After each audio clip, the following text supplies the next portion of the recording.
आपण जर CSC centre चालक असाल तर ही खूपच महत्त्वाची माहिती आपल्यासाठी आलेली आहे. जर आपण पैशाचा व्यवहार करत असाल तर खूपच महत्त्वाची माहिती आपल्यासाठी होणार आहे.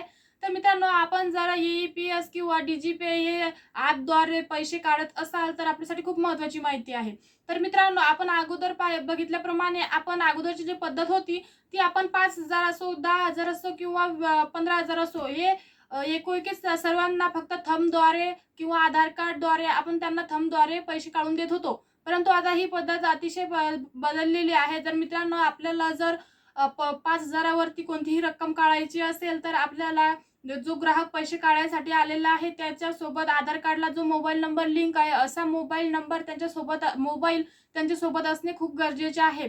हा मोबाईल गरजेचे कशासाठी? तर मित्रांनो, जेव्हा आपण थंब घेतो त्याद्वारे थंब घेतल्याच्या नंतर पुढची प्रोसेस म्हणजे ज्या ज्या आधार कार्डला जो मोबाईल नंबर लिंक आहे अशा मोबाईलवर एक OTP जाईल. तो OTP प्राप्त केल्याच्या नंतरच आपण 5,000 वरती कोणतीही रक्कम काढू शकतो. आणि जर आपल्याला 5,000 आतील एक कोणतीही रक्कम काढायची असेल तर याला ही पद्धत लागू होत नाही. म्हणजे मोबाईलची पद्धत कोणती लागू होत नाही. ही पद्धत फक्त 5,000 वरती जर आपण विथड्रॉल करत असाल तरच आपल्याला ही पद्धत लागू होते. माहिती आवडल्यास लाईक करा, चॅनलला सबस्क्राईब करून घ्या.